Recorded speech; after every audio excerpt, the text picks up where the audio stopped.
So there have been a load of leaks out for the new Knight Codex as of yesterday. I think the entire codex is leaked and out there if you want to go and find it. I'm not going to link it or anything like that. I am actually waiting to get the book in my hands before I do the full review for a number of reasons. Firstly, whilst we do have the points in the codex, as we all know, they are always incorrect and out of date. So I imagine we will be getting some updated points fairly shortly afterwards. So I don't think it's worth doing a full review until we have those accurate points. Equally, the codex only has the actual Knights Questoris and the Dominus and the Armigers. It doesn't have the Cerastus chassis, as I think we all expected. No one was expecting them to be in the codex, but I do think that they will probably be getting some updates as well in the Knights Imperial armor at some point, and I would kind of like to cover all of the Knights, all of the data sheets in one big video. So I am going to wait for that, but I thought today we would take a quick peek at the newest Knight that is coming in this book, which is the Knight Defender, which is this sort of defensive, protective Knight that is being added to the roster. And we have now seen its rules. So I thought in the video today we would just take a quick look at that with its Plasma Executor and the Conversion Beam Obliterator and see what sort of rules it is bringing to the table and if we think it's going to be worth taking. So the Knight Defender comes with the new Knight stat line, which came along with the Chaos Knight Codex release. The Imperial Knights got updated to this as well, but it has a 10-inch move, toughness 11, the same 3-up save, but it also has a very nice 4-up invulnerable save against ranged attacks, which is an improvement over the usual 5-up invuln. It also has the new boosted health characteristic of 26 wounds compared to what they had in the old index. And then it's got an OC of 8, which is actually less than what the Chaos Knights tend to have, what the Questoris chassis on the Chaos Knights have. They seem to have 10 across the board, which is a little bit odd, but I guess GW wanted to mix things up a bit and just make the Chaos and the Imperial Knights feel a bit more different to each other rather than just being a copy-paste datasheet. So the Imperial Knights do seem to have a slightly lower OC value, but I imagine they will make it up in other ways in terms of their datasheets and army rules and that sort of thing. In any event, as I said, the Defender is touted as this durable protector style knight that shields others around it from harm and just keeps them safe. It does, as I said, come with its own boosted defensive profile with that 4-up invuln, which is really, really good. This essentially means you will always have rotate ion shields on this guy, and there are some detachments in the new book that don't have that as a stratagem, so having this essentially for free permanently is really, really good, and it can make a significant difference in your durability, especially on a 26 health model, and also especially now that you don't have the 6-up feel no pain to fall back on that you used to have in the index. The knight itself does have a plethora of ranged weapons. It is definitely a ranged knight.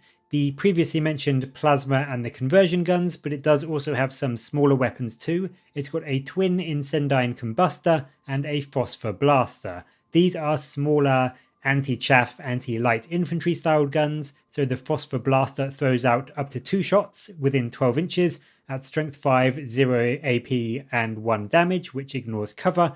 And then the Combustor is a Flamer style gun. It's D6 auto hits at strength 6, minus 1 AP and 1 damage with twin linked.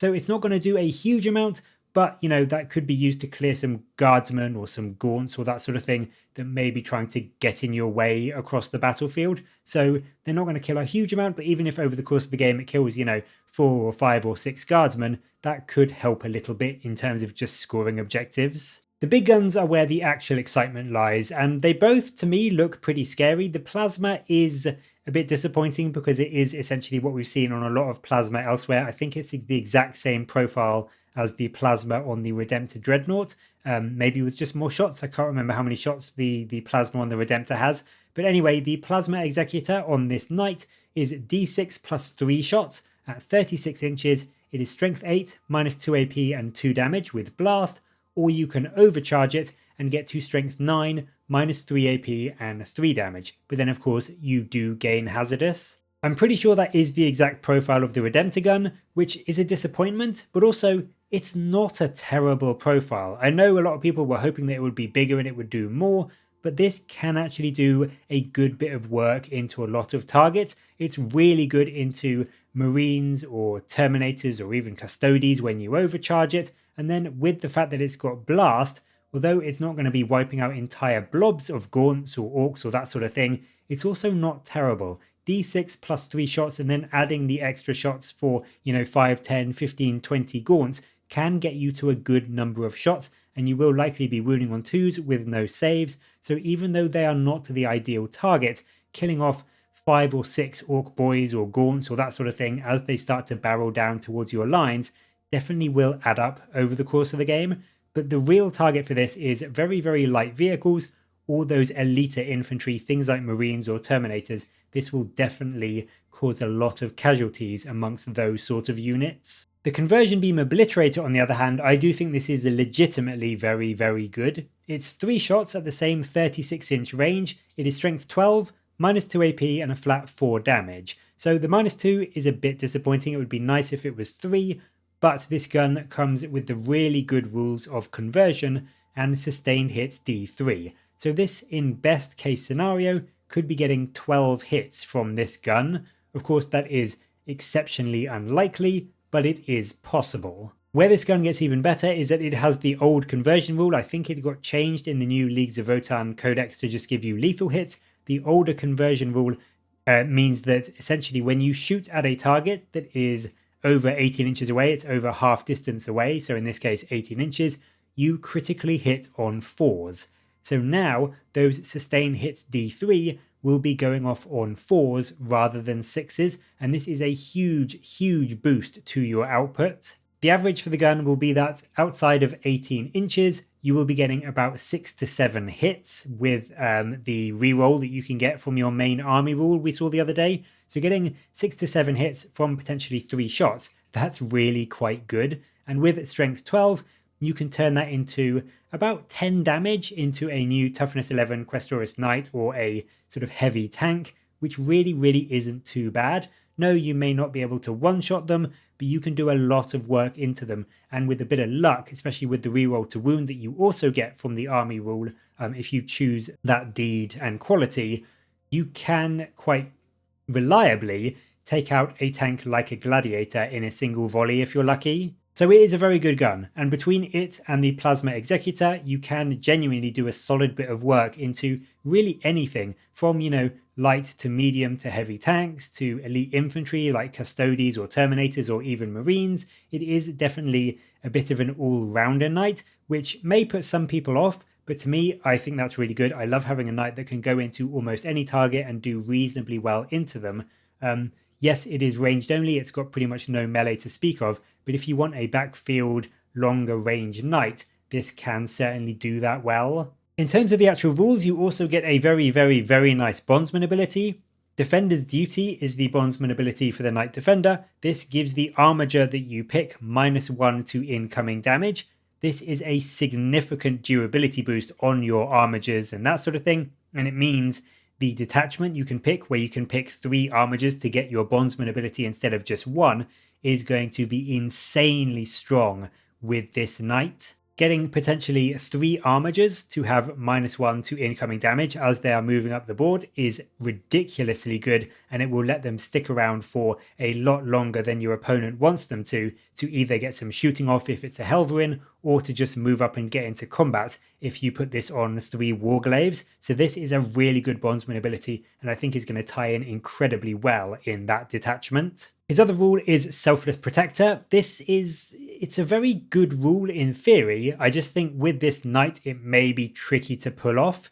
If a ranged enemy attack is put into a knight from your army, if your target, so your other knight, isn't fully visible to the enemy unit because the defender is in some way obscuring it, then your other knight gets cover and also a 4-up invulnerable save against that attack. So potentially this can be giving a few of your knights in your army, depending on what enemy units are shooting at what, can give a few knights in your army the benefits of cover and a 4-up invulnerable, which is amazing. It is super strong. Essentially being able to get rotate ion shields on a couple of knights for free is ridiculously good. The big issue with this as a rule though is that the defender, because of its range on its guns and the kind of weapons that it has, this is a knight that really wants to hang back and be a backfield sort of knight.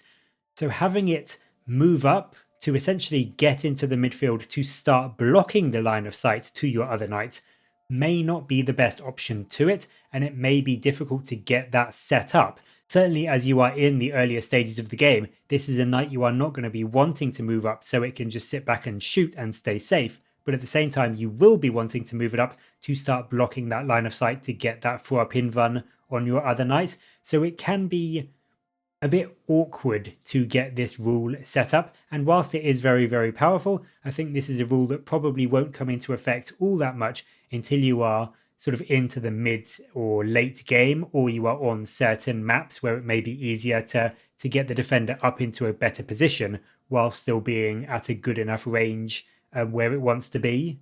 So it's certainly not a bad rule, don't get me wrong. When this goes off, you will absolutely love it. You just do need to think about it a bit so that you can actually get it working. It might be fairly good in the detachment where you have the defensive line, because you can get this guy onto the defensive line, and then at various points on the battlefield it may be that because of how your knights are lined up, he is blocking a few units from getting full visibility on your other knights. So in that detachment, maybe this will have more of an impact, but I do think in some games you're going to be like, I don't want my defender moving up because then he's just going to get stuck in melee and he's got shitty melee attacks. But at the same time, I want him forward so that I can get that buff onto my other knights. It's just a bit tricky to pull off sometimes, I think. But when it does go off, as I said, you will really, really love it. Overall, I think he seems pretty good. He does have some really strong rules to buff not only your armigers, but also your big knights. He is very tanky himself with that Fuhr Pinvan against shooting. And then his own shooting itself, his own output itself, is quite solid. He is, as I said, pretty good into tanks, light vehicles, monsters, elite infantry, and he can even put a dent, if he needs to, into bigger blobs of chaff. You know, that may be a worst case scenario, but he can actually do that reasonably well with the Phosphor Blaster, his Combustor, and the Plasma Executor. Now, as I said earlier, we don't know the full final points. We do only have the points from the Codex, and this is where the defender also falls down a bit in my eyes. He is listed in the Codex at 435 points, which to me seems a bit expensive. You get Crusaders, Paladins, and Errants around the 375 to 385 mark in the book, at least until that changes when we get the full official points. But even still, that puts him a full 60 odd points more expensive than something like a Paladin or a Crusader. And yes, he does have the 4-up invulnerable save, he does have a great Bondsman ability, but he does basically have no good melee. So if you do move him up to block some of your other knights and he gets caught in combat, he is really going to be in trouble. So is 60 points worth it over, yes, he's got good shooting, but is that worth giving up something like a chainsword or a big fist on something like your Paladins or your Errants for that much cheaper? And I don't know, maybe time will show that that is worth it. But I just think from what we have at the moment in terms of points, I don't think he will be an auto include. If he was maybe 395 or even 405 points, I could see him getting more use, but I don't think he's going to be a must take at this stage with the points that we've got at the moment. He's certainly not going to be a detriment if you do bring him, because as I said, he does have some scary shooting profile. He does buff your armigers really, really, really well, and he can, if you line it up, get some of your other knights that 4-up invuln. So I'm certainly not saying he is completely useless. I just don't know if he is 60 points better than something like a Crusader. Like if you really want a knight that will just sit back and put a load of fire down range, then the Crusader with a battle cannon or a thermal cannon and the Gatling cannon can do as much or a similar amount of ranged output and is a full 60 points cheaper. You also get the Carapace weapon. Yes, he maybe isn't going to be boosting your durability of your army as much, but in terms of output, he can do just as well. He also gets sustained hits 1 if he stays still. So if you just want that like more long-ranged backfield ranged knight, is it worth going for the Knight Defender for an extra 60 points when you could get a Crusader for just 375? I don't know. We'll have to wait and see. But certainly I think the Defender is good. He has a lot of play and he is definitely worth bringing in lists. He's just not an auto take at 435. So those are my thoughts about the new Defender. As I said, we will go through the whole codex when I actually have it in my hand, and I've seen the full rules breakdown and seen the full points breakdown as well. But for now, I'd love to know what you think. What do you make of the new Knight Defender? And do you think you will be adding him into your army lists? Let me know down in the comments below, and as always, thank you very much for watching. Please do like and subscribe for more Warhammer content from me, but until next time, I'll catch you later, guys.